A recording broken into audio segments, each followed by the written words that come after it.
과학의 시선으로 세상을 보다. 과학과 한 걸음 더 가까워지는 시간. 궁금증이 설렘으로 바뀌는 유쾌한 과학수다. 과학으로 보는 세상 C. 오늘도 유쾌하고 유익한 과학 이야기 들고 찾아왔습니다. 오늘은요, 저희가 평소에 눈에 잘 보이지 않아서 그 중요성에 대해서 잘 모르지만 사실 우리에게 없어서는 안 될 존재, 이것에 대해서 이야기를 나눠볼까 합니다. 저 뭔지 알 것 같아요. 어떤 거요? 공기. 공기 맞죠? 공기, 물론 필수적인 존재인데요. 오늘의 주제는 아닙니다. 제가 힌트를 드릴게요. 이것을 두고 전자산업의 쌀, 마법의 돌이라고 부릅니다. 마법의 돌이라면 해리포터 시리즈. 해리포터 저도 좋아하는데요. 그러니까요. 아닙니다. 아닌가요? 네, 전자산업의 쌀 해도 잘 모르시겠나요? 네. 그럼 제가 두 분을 위해서 바로 공개해 드리도록 하겠습니다. 오늘의 주제 이겁니다. 네, 바로 오늘의 주제는 반도체입니다.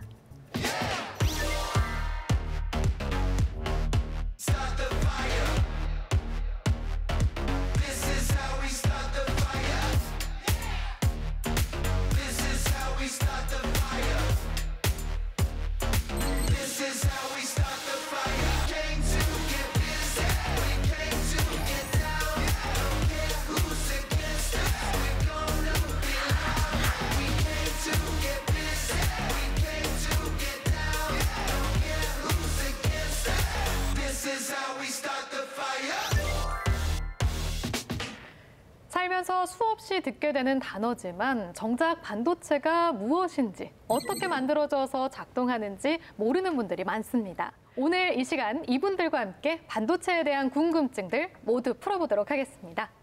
안녕하세요.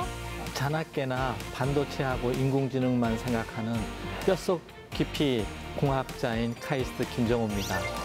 마법의 돌인 반도체가 도대체 무엇인지 재미있게 설명해 드리도록 하겠습니다. 반갑습니다. 네, 반갑습니다. 그리고 또 한 명의 반도체 전문가 오셨습니다. 안녕하세요. 예, 안녕하세요. 저는 대전 계룡산에서 온 자칭 반도체 전도사 강성원이라고 합니다. 반도체에 관련돼서 재미있게 이야기해보고자 합니다. 감사합니다. 네, 반갑습니다.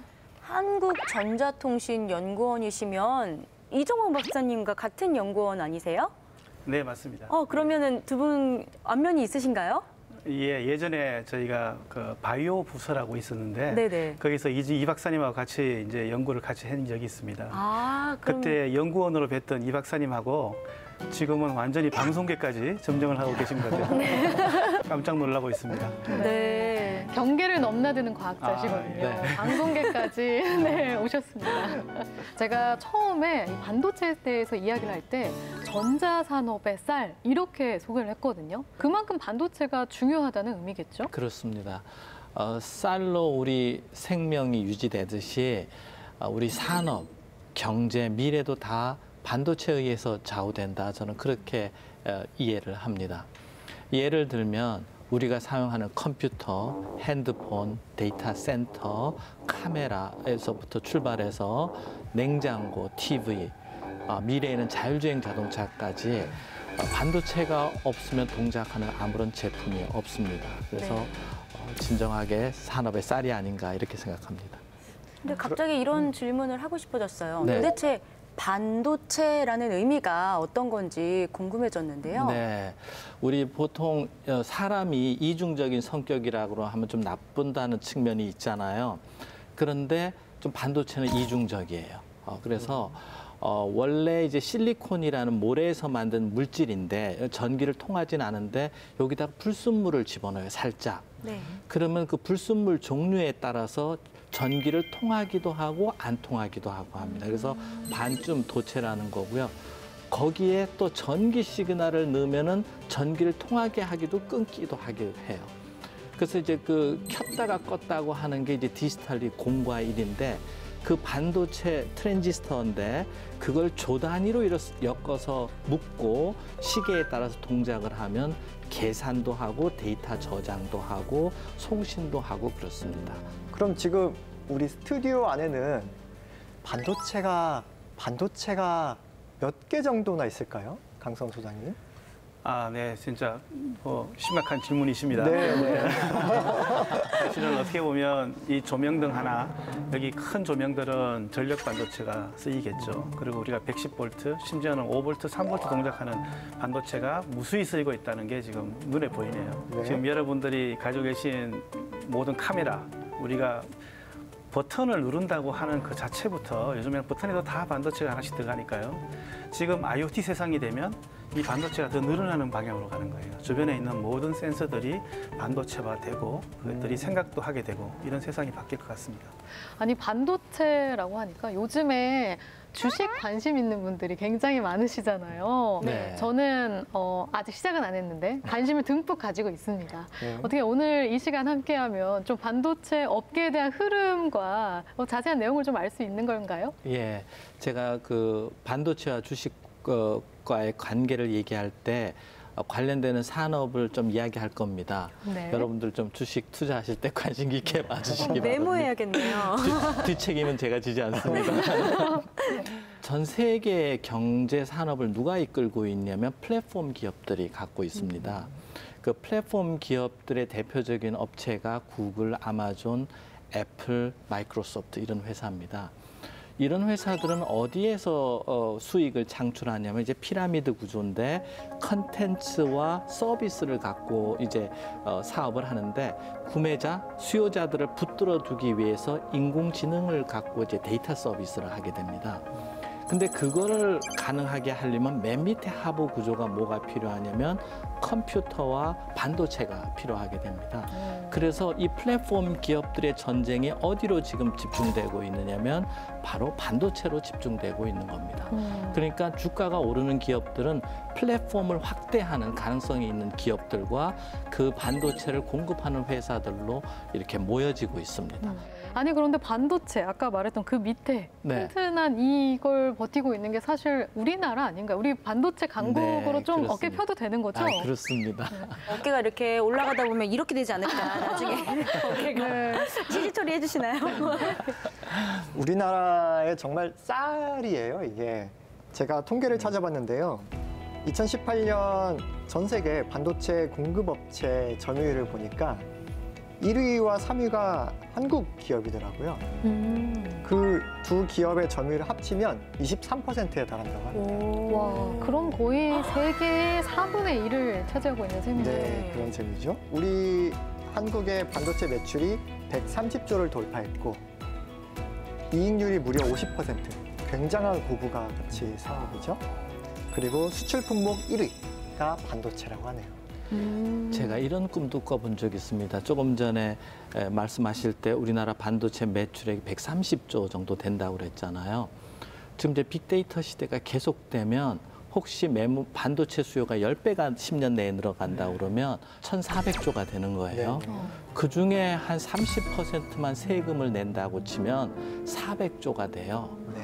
우리나라 1년 예산이 아마 500조가 안 될 거예요. 그래서 우리 세금 안 내고 살아도 될 것 같아요. 연금 다 받고 기초생활비 다 받고 네. 그래서 반도체가 우리를 구원할 수 있으리라 이런 생각도 꿈꿔봅니다. 제가 그런 말이도 뭔가 하실 이 말씀. 박사님 말씀하신 거 2018년도는 정말 저희가 반도체 호황일 때였었어요. 예. 그래서 반도체는 4년 주기로 이렇게 구비를 타는 게 네. 보통 이제 알려져 있는 시장 동향인데 네. 어떻게 코로나 때문에 작년 뭐 이렇게 반대로 쭉 떨어진 상황입니다. 2018년도 이후에는. 근데 2021년도에 다시 우리가 1,000억 불 반도체를 기대하고 있어요. 아까 말씀하신 대로 새로운 4차 산업혁명에 인공지능, 그다음에 빅데이터의 시장이 열리면서 반도체 시장이 또 활황되는 이런 포인트가 지금 이 시점이라고 보시면 되고. 근데 이제 경제가 불안하잖아요. 뭐가 어떻게 될지. 그럴 때 금을 사두잖아요. 저는 앞으로 반도체를 사둬라 이렇게 말씀드려요. 반도체를 진짜 하나요? 금보다 이게 무게당 가격이 더 됩니다. 그러니까 실리콘 모래를 모래 그러니까 바닷가 갔을 때 한 움큼씩 이렇게 네. 갖고 오시고요. 이게 약간의 우리가 재밌으라고 하는 말이긴 하지만 그 정도의 상상력이 필요한 시대가 되었다. 그래서 아까 반도체가 산업의 쌀이라고 그랬는데 이제 금이라고 바꾸시고 돈이다 이렇게. 그렇군요. 아까 처음에 소개하실 때 뼛속까지 과학자라고 하셨는데 네. 지금 꿈꾸시는 걸 들으니까요. 맞는 것 같습니다. 살을 파면 이 안에서 나올지도 모릅니다. 아니 그도 그럴 것이 저희 반도체 이런 산업의 산 증인이시라고 들었거든요. 어떤 좀 길을 걸어오셨는지 궁금합니다, 두 분. 저는 처음에 이제 직장을 전자통신연구원에 왔었습니다. 그때 네. 오자마자 포메가 디램 사업에 제가 참여해서 포메가 디램을 개발하고 있었죠. 그 다음에 16, 64, 256, 1기가 디램까지 제가 반도체 메모리 사업에 관여했었습니다. 그 다음에 제가 조금 약간 외도를 시작했는데 반도체 메모리 사업을 하다 보니까 자꾸 이제 옆에 선배들이 야 소자만 하지 말고 이제 회로로 올라와라 이렇게 해서 반도체 회로 설계에 제가 들어가게 됐어요. 우리나라 제품으로 우리나라 전화기에 그 RxTX 그 CDMA의 그 RF 칩을 개발한 건 저희가 아마 그때 처음인 걸로 제가 기억하고 있고 그때 산업부 장관님 상도 받았습니다. 그러다 보니 그런 이제 자부심도 있고 그런 생활을 지냈죠. 근데 요즘엔 제가 창의연구소 소장이 되다 보니 요즘에는 아까 교수님 말씀하신 대로 뼛속에다 지금 반도체 칩을 넣을 수도 있어요. 그런 연구를 실제로 하고 계시죠? 그러니까 지금은 임플란트블 디바이스라 그래서 우리 몸에 있는 신경 다발들을 전극을 꽂아서 어떻게 동작하는지, 그다음 뇌가 어떻게 움직이는지 이런 걸 직접 이제 연구하려고 하고 있는 단계입니다. 상당히 많이 연구가 됐고 그런 칩 나오면 박사님부터 먼저 심으면 제가 부작용 없는 거 확인하고 교수님 꿈이신데. 꿈이라도 제가 박사님 먼저 하시는 거 보고. 교수님은요? 네, 저는 원래 이제 박사 학위는 물리학에 가까운 쪽을 했습니다. 그래서 제 지도 교수님이 2년 전에 노벨 물리학상을 받았어요. 그래서 노벨상 가문인데요. 근데 저한테까지는 노벨상이 올 것 같지는 않더라고요. 박사학위 받치고 나니까. 그래서 제가 반도체 쪽을 선택을 하게 됐습니다. 조금 용기 있게 한 거죠. 그때 이제 삼성전자에서 근무하면서 1기가 디램 설계팀에 있었습니다. 박사님과 같이 이제 메모리 쪽에 있었는데 그러다가 이제 학교에 와서 계속 연구를 했는데 그동안 삼성전자, SK하이닉스하고 계속 공동 연구를 했습니다. 그래서 한국 반도체 산업 성장과 같이 했다는 그런 영광이 있고 그 다음에는 제가 한 80여 명의 석박사를 배출했는데 또 30명 정도는 테슬라, 구글, 애플에서 지금 주력 엔지니어로 일하고 있어요. 그래서 지금과 같은 세상, 플랫폼 세상을 이루는데 제가 조금이나 기여하고 우리 산업 발전에 기여했다는 게 참 운도 좋고 뜻이 있었다고 생각해서 우리 반도체 공학자들은 밥값을 하고 산다는 말씀을 좀 드리고 싶습니다. 그 이상을 하시는 것 같은데요. 그 이상 하고 계십니다. 네, 과일도 하고 밥값도 네. 하고 과일값도 하고. 네, 그럼 이제 반도체에 대해서 한 걸음 더 깊이 들어가서 알아보도록 하겠습니다. 저는 반도체 하면 그 네모난 작은 칩이 떠오르거든요. 이게 대체 어떻게 만들어져 있고 구성되어 있는지 좀 궁금해요. 예, 사실은 그 반도체가 전자공학 4학년을 공부하신 분들도 사실 다 공부하기가 쉽지 않습니다. 왜냐하면 요즘에 최근에 반도체 관련돼 있는 인력을 만들기 위해서 학교에서 반도체 공학과란 학과를 새로 만들고 있는 중이에요.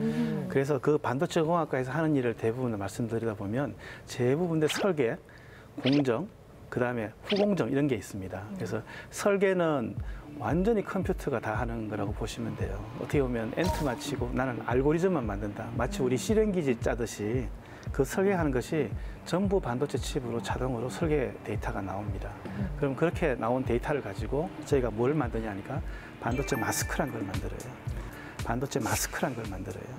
아니, 저 친구 중에 반도체 쪽 일을 하는 친구가 있어요. 근데 그 안에 들어갈 때 화장도 안 하고 네. 들어가야 되고 뭐 작업복을 이렇게 입고 굉장히 민감하게 작업을 한다고 하더라고요. 예, 예. 네, 아까 말씀하신 그 마스크 한다는 게 그런 것과 관련이 있는 건가요? 반도체 공정에서 마스크라고 이야기하는 것은 그런 마스크하고 똑같은 기능인데 얼굴만 가리고 눈만 내놓고 눈만 이렇게 식각을 하게 되는 그런 공정이 됩니다. 마스크 쓰고 태닝하고 마스크 벗기면 여기만 새까맣게 타 있고 뭐 이런 그렇죠. 식으로 네네네. 하는 거예요.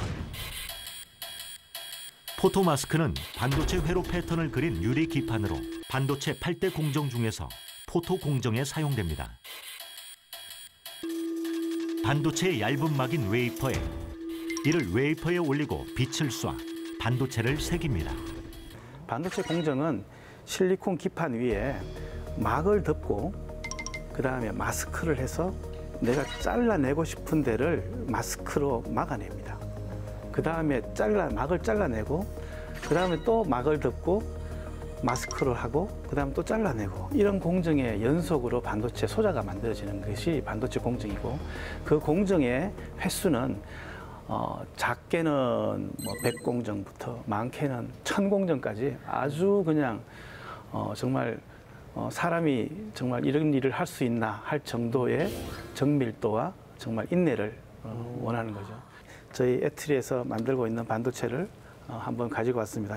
이게 저희가 화합물 반도체라는 반도체인데요. 저희가 사실은 5G에 들어가는 파워 앰프를 만든 겁니다. 그래서 이게 지금 금색으로 보이는 게 99.9999% 금입니다. 와. 네, 그래서 구하기도 어려운 금인데 더 순도가 높죠. 그래서 요 하나가 반도체 칩이고요. 요 하나를 잘라서 이렇게 패키지를 해서 저희가 측정을 하는 그런 제조된 반도체 웨이퍼를 저희가 보여드릴 수 있겠습니다. 꼭 와플 모양처럼 생겼어요. 네. 예.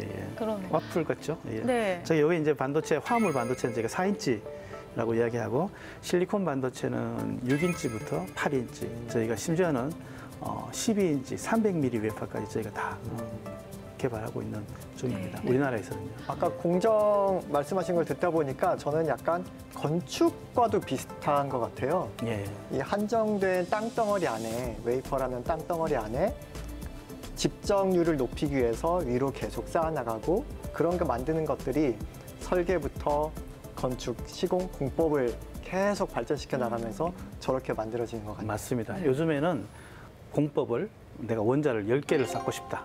네. 100개를 쌓고 싶다. 이런 정도의 해상도로 저희가 공정도 하고 있고 설계도 하고 벽돌 있는 하나하나가 원자 단위 크기까지 작아지는 거죠. 예. 그래서 저희가 하는 일이 공학 같지만 대개 수학과 컴퓨터를 가지고 설계를 하고 만들긴 하지만 작업이 저는 예술하고 있는 거 아니냐. 그래서 피카소 못지않은 저희가 상상력과 창의력으로 이런 일을 하고 있다라고 생각합니다. 와, 네. 그러네요. 맞네요. 듣다 보니까 정말 끊임없는 이 연구가 결국은 예술이다라고 할 수 있을 것 같습니다. 특히 이제 이런 반도체 칩을 컴퓨터로 만드는 방법 중에 재밌는 것들이 이 반도체 칩들이 이렇게 예를 들면 우리가 우주를 나간다 그러면 이 웨이퍼 상태에서 그냥 한 칩을 동작시켜 가지고 우주로 날려보내면 만약에 이제 방사선이 와서 그 칩이 죽었다 그러면 옆에 있는 칩을 살려요. 그래서 얘가 죽질 않아요. 예를 들면 뭐 100년이 아니고 뭐 1만 년 동안 죽지 않는 반도체 칩이 될 수도 있습니다. 아니, 자기 칩 스스로가 그렇게 스스로가 깨워서 살아나는. 앞으로는 인공지능과 합쳐져서 그런 컴퓨터들이 생겨나고 있는 중이죠. 그래서 그러면 반도체가 생명도 가졌다고 이제 우리가 주장할 수 있는 그러니까요. 네. 방금 그렇게 마치 생명 가진 것처럼 지금 느껴지네요. 전기차 보시면 저희가 ISO 26262라는 규약이 있는데 그 규약이 반도체까지 들어와서 전자파가 확 와서 누가 하나 죽어버리면 차가 문제가 되지 않습니까? 그런 상태에서도 절대로 반도체가 죽지 않게 하기 위해서 그런 규약들도 만들고 있고 너무 그런 기술들이 신기한데요? 있어요. 네. 저는 가끔 그런 꿈도 꿉니다. 혹시 코로나19 바이러스도 반도체가 죽일 수 없을까? 백신 개발, 뭐 임상 실험. 지금은 이제 큰 자본과 생산력 있는 전 세계 몇 개의 기업만 개발하고 있잖아요. 그래서 코로나 백신이 있는 그룹과 없는 그룹, 국가와 아닌 국가가 차별이 생기잖아요. 이제 반도체 그거 하면 안 될까? 네, 꿈을 많이 꾸시는. 네. 반도체를 정말 사랑하시는 것 같아요. 두 분은. 그러니까요, 네. 맞아요. 아니, 반도체 이야기를 하다 보니까 아까도 얼핏 언급해 주셨지만 메모리 반도체, 뭐 비메모리 반도체, 시스템 반도체 이런 용어들이 많더라고요. 저희처럼 반도체를 잘 알지 못하는 네. 이런 사람들에게는 이게 참 어렵거든요. 이걸 좀 정리를 해주시면 좋을 것 같아요. 네, 제가 한번 노력해 보겠습니다. 그런데 이 저녁 시간에 가족끼리 앉아서 텔레비전 보다가 제 설명 듣다가 다 채널 돌릴까 봐 걱정입니다. 조금만 기다려 주십시오. 네.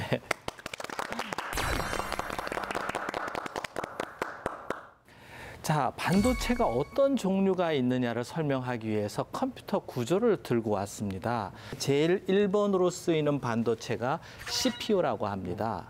CPU는 우리가 컴퓨터 코딩을 짜면 그 순서대로 명령어를 실행하는 장치입니다. 그런데 요즘의 컴퓨터는 프로그램이든 데이터든 프로세서 CPU가 갖고 있는 게 아니라 메모리에 갖고 있습니다. 이러한 컴퓨터 구조를 폰 노이만 아키텍처라고 그럽니다. 그게 여러 가지 장점이 있어서 그럽니다. 그래서 바로 옆에 메모리가 이것도 방송이 되나요? 제가 수업에서는 잘 안 이러는데 오늘 긴장하는 것 같습니다.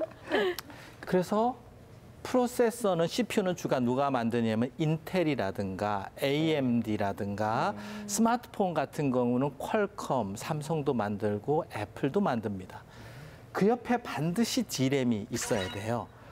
프로그램의 데이터를 빨리 받아야 되기 때문에 CPU 못지않게 D램이 있습니다. 근데 요즘은 이것만큼보다 오히려 더 중요해진 프로세서가 있는데 바로 GPU라는 반도체입니다. 그래픽 프로세서인데 주로 게임기나 텔레비전 화면을 이렇게 예쁘게 만들어주는 그런 장치였습니다. 바로 그 옆에 또 메모리가 있어야 됩니다. 그거를 그래픽 D램이라고 합니다. 주로 어디 쓰이냐면 인공지능을 계산할 때 우리 중고등학교 때 배운 행렬이라는 것을 계산하게 됩니다. 뮤지컬 작가님, 배우님 그 행렬 배우셨나요? 배웠죠. 행렬을 뭐라고 기억하시나요? 배웠던 기억만 납니다. 오케이, 좋습니다. 그거 뭐 뮤지컬 하시는데 큰 도움은 안 되실 텐데 앞으로 자녀 교육할 때는 이거 아셔야 돼요. 인공지능 처리를 하려면 병렬로 많은 계산을 해야 되는데 그게 수학적으로 행렬입니다. 그래서 CPU보다 GPU가 더 중요해졌습니다. 자, 그런데 자기네가만 갖고 있는 데이터가 필요한 게 아니라 바깥에서 데이터를 또 갖고 와야 됩니다. 그 갖고 오는 장치 중에 하나가 키보드예요. 그래서 I/O 반도체가 컴퓨터에 있게 되고 TV나 컴퓨터를 또 연결해서 데이터를 주고받아야 되는데 그때 필요한 규정이 HDMI가 USB인데 이런 또 반도체가 들어가야 되고요. 또는 인터넷하고 통신하는 데 필요한 모뎀 반도체가 여기 또 들어가야 됩니다. 그래서 이것들이 데이터를 주고받는 이걸 버스라고 그러는데요. 우리가 타는 그 시내 버스가 아니고 데이터가 돌아다니는 버스인데 이게 컴퓨터 내 고속도로처럼 동작을 합니다. 워낙 빨리 요즘은 데이터를 주고받고 인공지능 처리해야 실시간으로 인공지능 명령을 내릴 수 있는 거거든요. 자율주행 자동차 갈 때 브레이크를 1ms 이내에 밟아줘야 되거든요. 추가적으로 컴퓨터에는 갖고 이러한 반도체에 전력을 공급해야 될 거 아니에요. 한전과 같은 반도체가 있어야 돼요. 전력 반도체가 필요하고 우리 지문인식이나 카메라와 같은 센서가 필요합니다.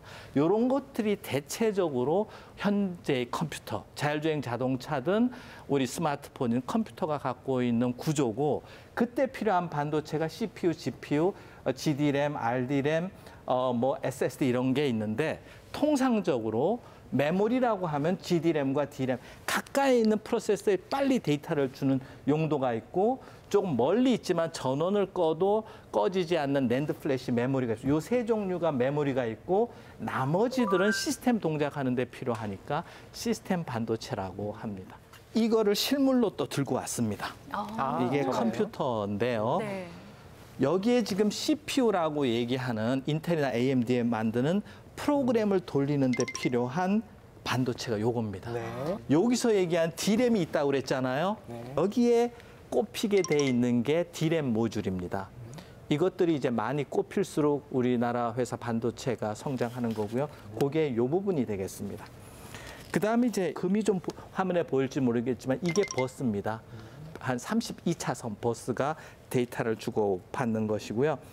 그다음에 여기 좀 또 오늘 꽂진 않은데 꽂아야 되는 것들이 그래픽 카드인 GPU와 GD램입니다.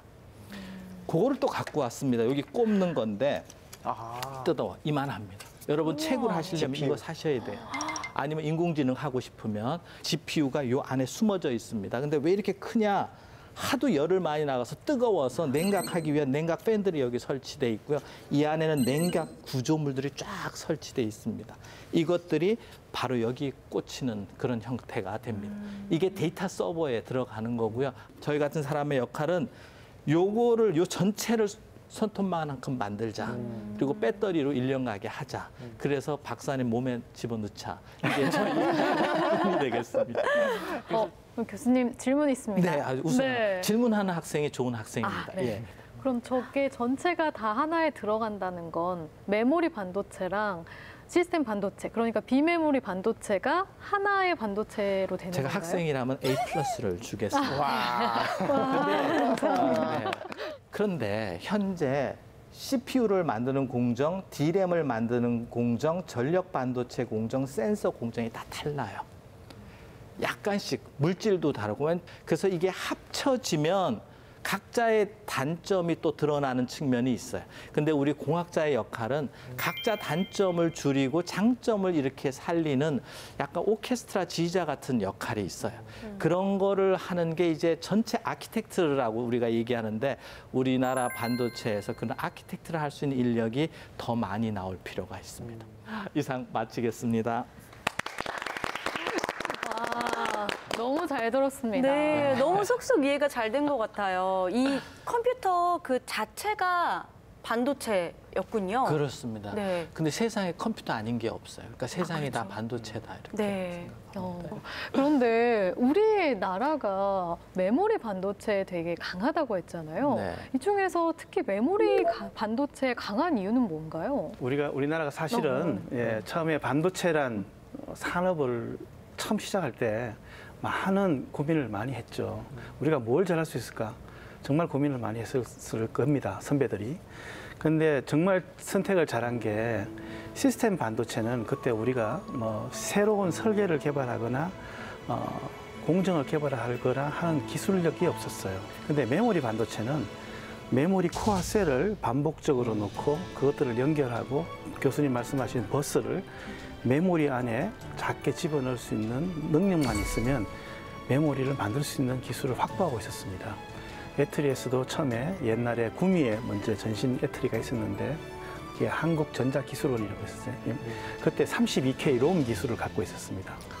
처음에 삼성이 반도체 시작하기도 전에요. 그리고 또 한 가지는 우리나라의 정말 젓가락 문화라고 할 수 있는데 세밀한 측정과 조작을 할 수 있는 우리나라만의 특정 능력입니다.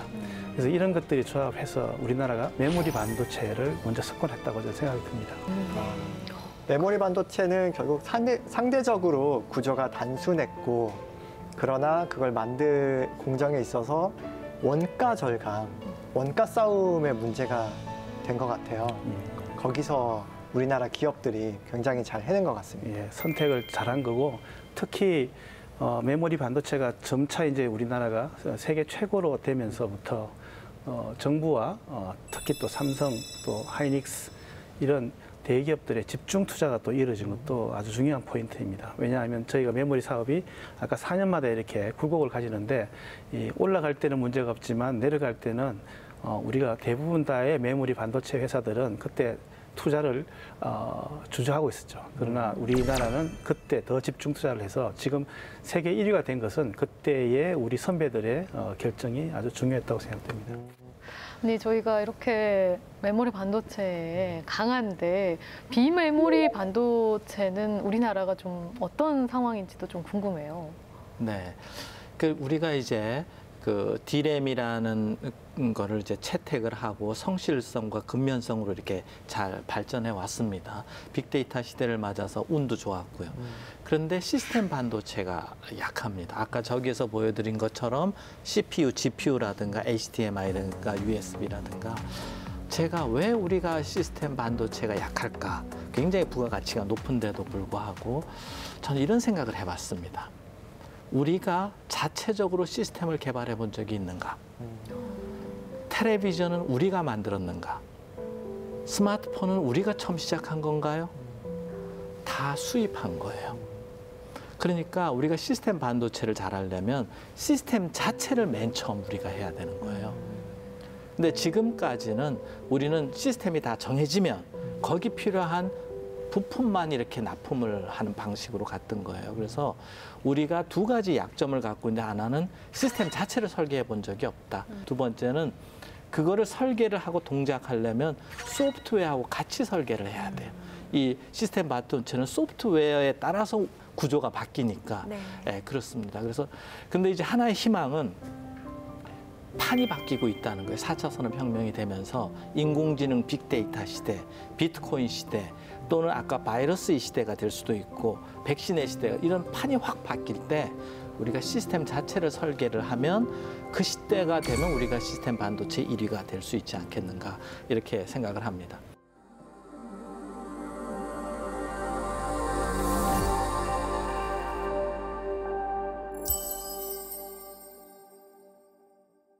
얘기 나누다 보니까 그럼 대체 이 반도체의 처음의 모습은 어땠나 이게 궁금해지네요. 그분의 시간인가요? 네, 그런 것 같습니다. 경계를 넘나드는 과학자, 편안한 미소가 매력적인 그분이시죠. 이정환 박사님 시간입니다. 숨겨진 이야기 비하인드 스토리를 알아보겠습니다. 네. 제가 사진으로 퀴즈를 하나 낼 텐데요. 던져드리겠습니다. 잘 받으셨나요? 네, 이 사진이 최초의 반도체라고 불리는 것이고요. 이것을 만들게 된 계기가 어떤 부품이 자꾸 고장나서 그것을 대체하기 위한 목적이었어요. 이 두 분 그 전문가님들은 너무 쉽게 아실 만한 문제고 나영 씨와 뭘까요? 수지 아나운서께 퀴즈로 내봅니다. 힌트 없나요? 힌트요. 아, 이게 오디오에서도 많이 약간 좀 고가 오디오 제품에 많이 마케팅을 하고 오디오면 제 전문 분야잖아요. 맞아요. 네. 진공관이나 맞습니다. 수지 아나운서 오늘 한바탕 누리셨네요. 오늘은 양보하겠습니다. 아, 네. 진공관. 이게 원래 벨 연구소에서 전화기를 만들던 연구소에서 송수신 교환을 해야 되잖아요. 이걸 사람이 다 하던 시절이 있었고요. 그걸 자동화하기 위해서 진공관을 썼는데 네. 이게 전기도 많이 먹고 잘 고장나고 해서 나온 아이디어가 바로 이 최초의 반도체 트랜지스터입니다. 트랜지스터. 사실 세 분이 핵심 공예자입니다. 근데 쇼클리라는 분이 먼저 물리학적으로 계산을 먼저 했어요. 삼극관, 우리 진공관 삼극관에 대신할 수 있는 트라이오드, 지금은 바이폴라 트랜지스터라고 합니다. 두 쌍극이 있는 저희가 전자와 전공 이 두 개가 전류에 영향을 미치는 트랜지스터라고 해서 바이폴라 트랜지스터라고 합니다. 저는 지금까지 카이스트에 수업하면서 바이폴라 책이 한 50페이지 되는데 그게 지금까지 제가 공부한 학문 중에 가장 어려웠던 것 같아요. 아니, 말씀만 들어도 어려워요. 저는 지금. 저도 입력이 안 됐어요. 바이 뭐라고요? 어쨌든 그 세 분이 노벨상 수상을 하셨죠? 그렇죠. 예, 네. 노벨상 수상하셨고 또 그 정도로 어려운. 네, 네. 더욱이 그 세 분이 노벨상을 수상하시고 난 다음에 더 제가 이제 강조하고 싶은 것은 그거 말고 저희가 모스 트랜지스터라고 있는데 그 모스 트랜지스터를 만든 분이 강대원 박사님이고 똑같이 벨랩에 계셨고 네. 한국 분이세요. 네. 예, 그래서 저 그 모스 트랜지스터가 지금 메모리, 비메모리의 모든 기본적인 트랜지스터 구조를 이루고 있다. 지금 현재 세상을 지배하고 있는 트랜지스터 구조는 사실은 강대원 박사님이 만드신 게 모스 트랜지스터입니다. 그래서 그거를 좀 강조해드리고 싶네요. 네.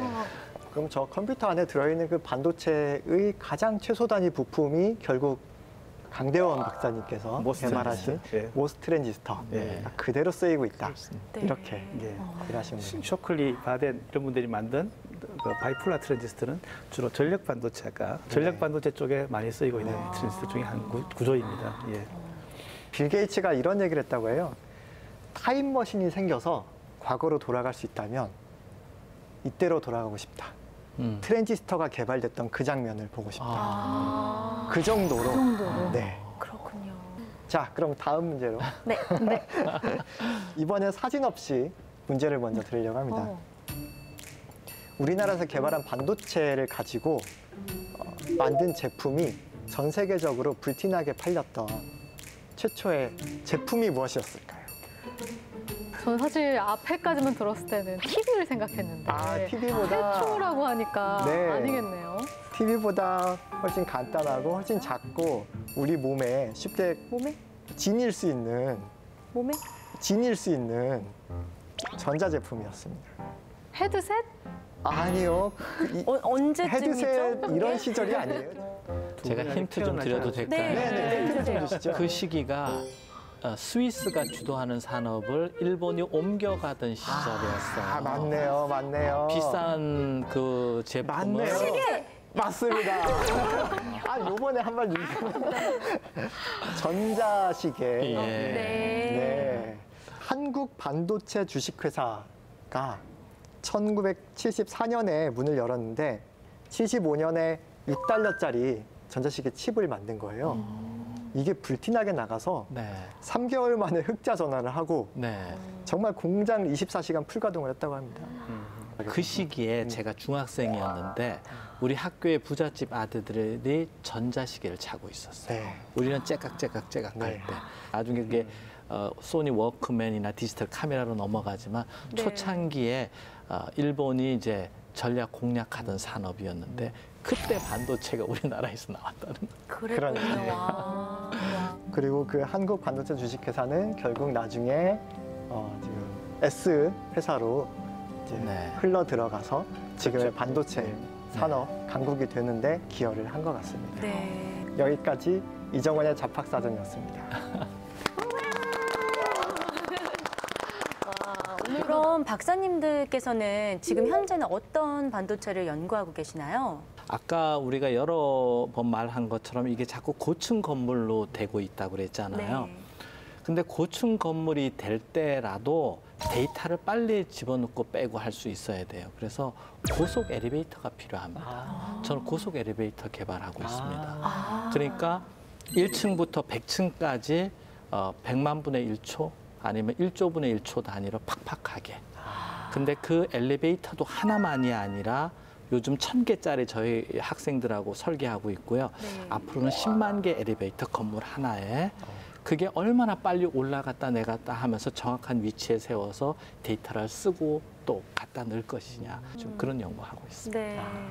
예, 저희는 이제 한국전자통신연구소의 ICT 창의 연구소 전체를 조금 설명을 드리면 네. 저희가 디스플레이에 들어가는 반도체, 그다음에 아까 말씀드린 그 5G에 들어가 있는 화합물 반도체, 광 반도체, 그 외에도 실리콘 관련되어 있는 여러 가지 센서들, 심지어는 저희가 어떤 굉장히 큰 전장을 가해서 전압을 한 100만 볼트 가해요. 그럼 이쪽에서부터 이쪽까지 물건이 전압 때문에 확 날아가는 기술이 있습니다. 그런 기술을 구현하기 위해서 만들고 있는 5,000 볼트급, 2,500 볼트급 이런 반도체 디바이스, 특수 반도체도 저희 만들고 있고. 언젠가 순간 이동도 할 수 있을 것 같네요. 순간 이동도 이론이 있어요. 네. 그럼 우리 앞으로 이제 미래의 반도체는 어떤 방향으로 좀 나아갈지 좀 정리를 한번 해볼까요? 다양한 기능의 반도체가 하나의 칩 안에 집적될 것 같습니다. 그러는 과정에 구조가 3차원화되고 새로운 공정과 물질이 필요하게 되고 그래서 지금은 100층짜리 건물을 짓는다면 앞으로 1000층까지 지내지 않겠나. 이제 이게 하나의 방향이고요. 두 번째 방향은 제가 새롭게 시도하고 있는데 반도체 설계가 중요하지 않겠습니까? 그걸 인공지능으로 해보고 있습니다. 그러니까 이제 인간의 도움도 필요 없이 스펙만 주면 컴퓨터가 알아서 설계를 끝내버리는 거예요. 어느 정도 가능성을 보고 있습니다. 그래서 어떻게 보면 반도체 구조든 설계 방법이든 정해진 건 없다. 끊임없이 변화하고 발전할 것이다. 그렇게 저는 생각합니다. 네. 네. 소장님께서는요? 저는 조금 복잡하게 설명드릴게요. 제일 저희가 재밌게 하고 있는 분야가 양자 컴퓨터 분야입니다. 좀 생소한데 네. 네. 이 양자 컴퓨터가 재밌는 거는 조그마한 소자 하나를 큐빗이라 그러는데 큐빗이 10개만 있으면 2의 10승 계산을 할 수 있어요. 그러면 20개만 있으면 2에 20승 계산을 할 수 있고 네. 그래서 지금 세상에 나온 가장 큰 컴퓨터가 2에 50승 계산을 할 수 있다고 해요.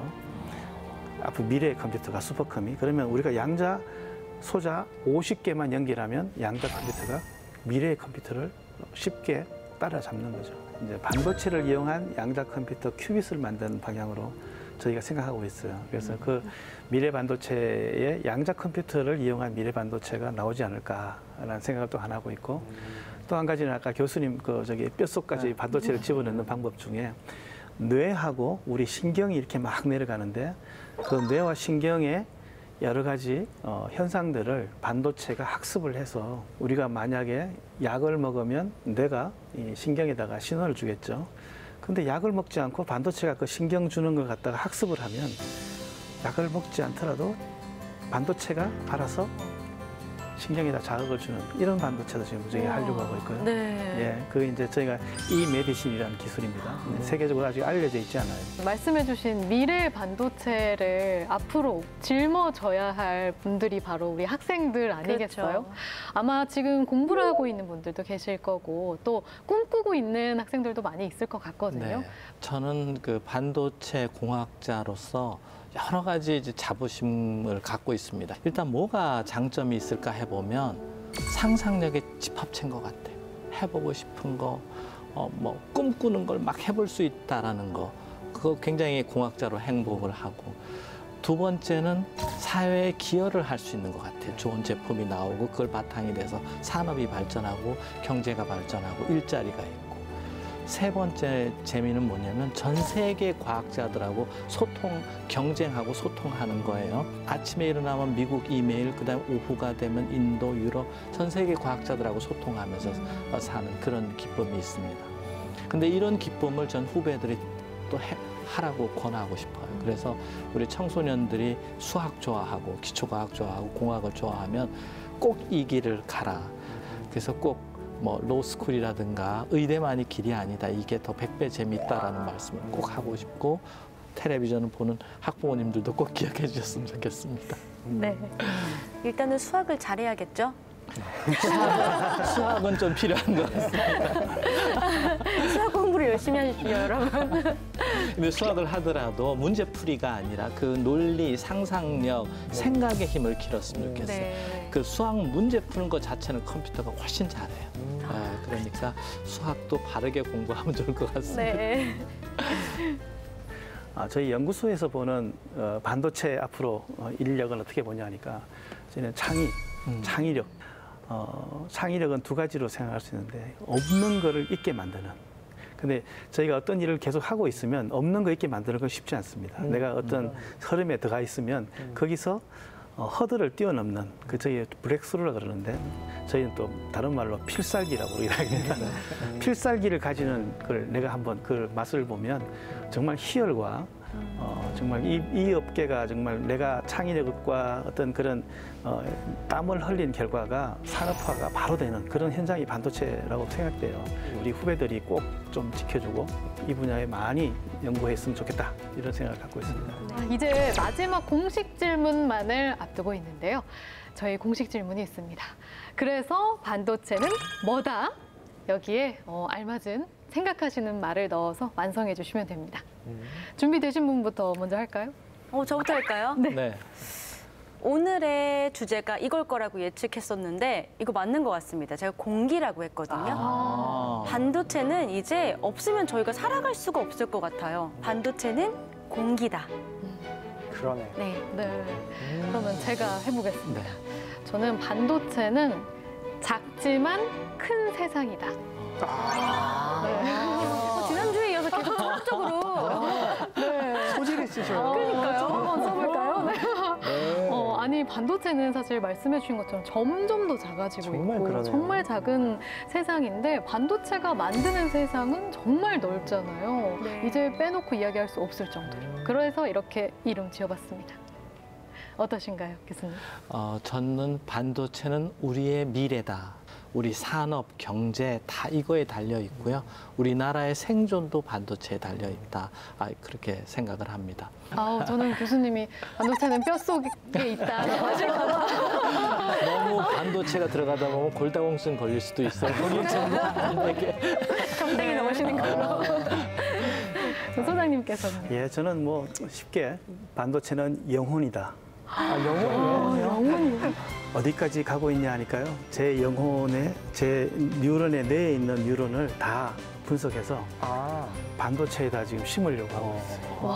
박사님이 영혼까지 갈아 넣으셨군요. 반도체에. 뇌가 없어지더라도 그 내 뇌에 있는 여러 가지 데이터가 반도체에 남아서 아마 이 박사님 살아계시면 그 질문하면 제 대답하듯이 대답할 수 있는 반도체가 나타날 겁니다. 이거 좀. 무서우신 것 같은데요? 말씀해주신 답변들을 제가 정리를 해야 되는데 네. 어렵네요. 매번 어려운데요. 네. 너무 예상 못해가지고. 영혼 어떻게 집어넣지? 영혼 자꾸 그러니까 제가 사랑과 영혼 그 영화 생각이 이런 모습 처음이신데요. 그러니까요. 너무 어려운데 이거? 네. 그러면 제가 한번 정리를 해보도록 하겠습니다. 반도체는 공기처럼 주변에 펼쳐져 있으며 작지만 큰 세상이고 우리의 미래가 될 것이며 나중에는 소장님의 영혼이 될 그런 존재인 것 같습니다. 역시. 오늘 어렵네요. 영혼 때문에 너무 쑥 들어와가지고 너무 어려웠습니다. 한 치 앞도 예측할 수 없는 무한 경쟁의 시대. 끊임없는 노력을 통한 기술 개발로 우리나라는 반도체 강국으로 이렇게 이름을 매기고 있습니다. 우리나라에서 굉장히 많은 기여를 하고 있는 산업이고 앞으로도 더 많은 기여를 할 수 있도록 후학들이 계속 생겨났으면 좋겠습니다. 저희가 오늘 준비한 소식은 여기까지입니다. 일상에서 과학이 좀 더 친근해지길 바라면서 다음 시간에도 재밌고 유익한 과학 이야기 들고 찾아오도록 하겠습니다. 그럼 다 함께 외쳐볼까요? 네. 과학으로 보는 세상, 씨! 10 miles from town, and I just broke down, spitting out smoke on the side of the road. I'm out here alone, just trying to get home, to tell you I was wrong, but you already